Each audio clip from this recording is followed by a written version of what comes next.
Louise Huxtable believed fervently in the power of architecture to uplift our lives, both in spirit and body.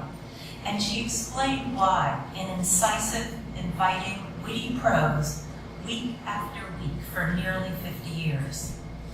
The great architectural historian Nicholas Pevsner, reviewing her second book of New York Times articles, described Louise Huxtable as the best architectural critic of her time. That was in 1979. The greatest architectural critic of the 20th century, I dare say we can agree on, and a poetess of New York City, Manhattan in particular, where she lived her long, productive, and accomplished life. Louise Huxtable was first and foremost a prolific journalist, writing on short deadlines. But to my mind, her corpus of articles adds up to something quite substantial, because it is informed by her clear-sighted vision of the humanistic meaning and artistic power of architecture and the built environment, which she simply called the environment. So it is now time to elicit the views of our panelists, who bring a variety of perspectives to bear on Louise Huxtable's writings.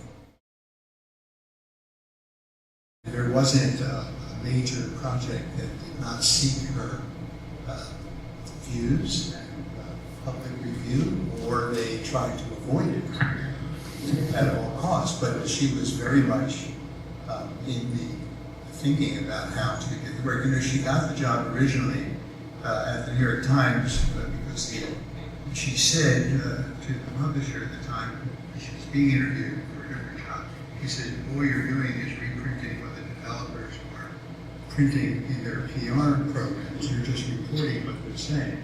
I'm not here to do that, or something like that. So she, from day one, saw the role as putting everybody to test. However, she said she was not interested in becoming an ideologue. She was not interested in ideology. She avoided dogma, and that is why there's this thing about her reading her writing. You're never really sure what she's going to say. Her concerns and her plan were always at the command, not of us, but of the needs of the city. She was constantly focused on how all of us would view the city by walking on the streets and what the street level experience would be. But she believed in change through flexibility that would lead to incremental change. And as a new truth emerges, the reality would be altered. Everything, quote unquote, should be seen as of its time, she asserted. Quote, the original strength of movement at one period may eventually become its weakness during the next. She came down on the side of not reproducing older buildings. Well, I think she had a very balanced view that she definitely is going to take the point of view of preserving anything of quality and history, whether she liked the building or not, was important.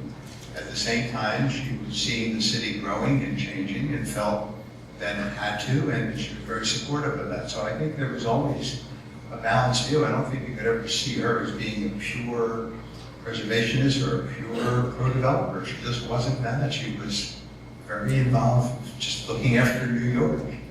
Really, it sounds so simple, but that's what she was about. But she was so steeped in New York, in the spirit and the ethos, the identity of New York, and the potential of, real estate made the city, right? I mean, all of these great buildings and these dense streetscapes have to do with the dynamism of our real estate economy.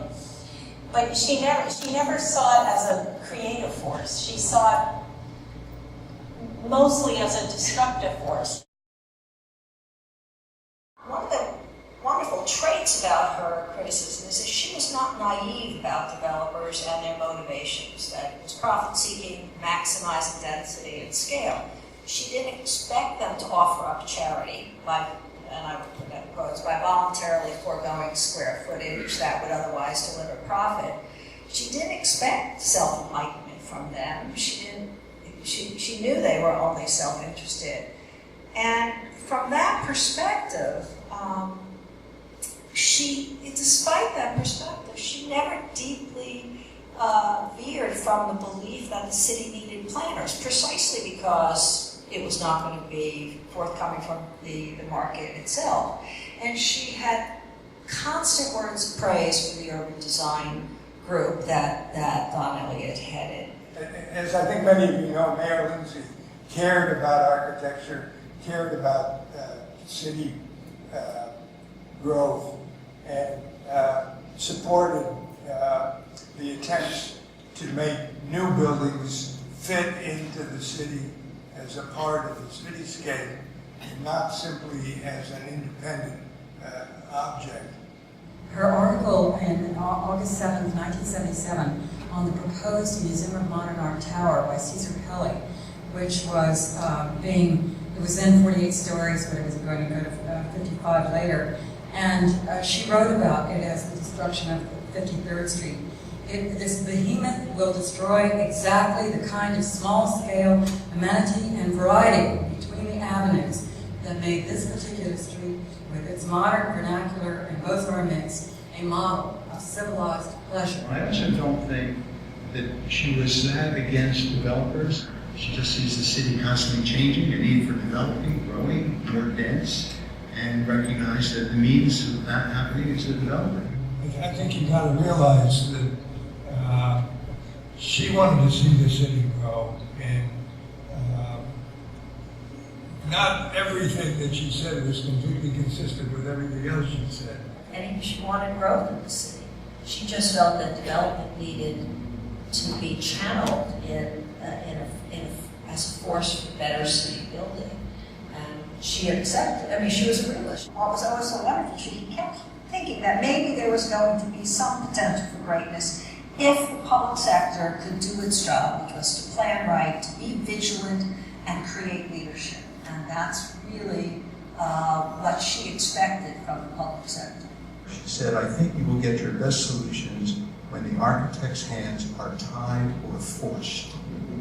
So here she was pushing every architect to the ultimate possible way they could imagine things, but she also believed in rules, and the more constraints, the better.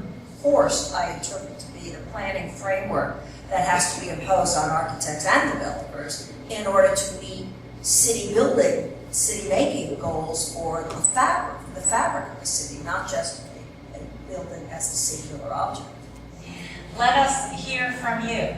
Do you have any comments, observations, appreciations that you would like to share? The terms New York and the city are being thrown around ferociously here, but we're only talking about Manhattan. What feelings, what opinions, what comments did she have to say about the other 4 boroughs of New York City? I'd say blind spot. I found some articles about Brooklyn, but I can't say that I encountered her traveling all of the boroughs.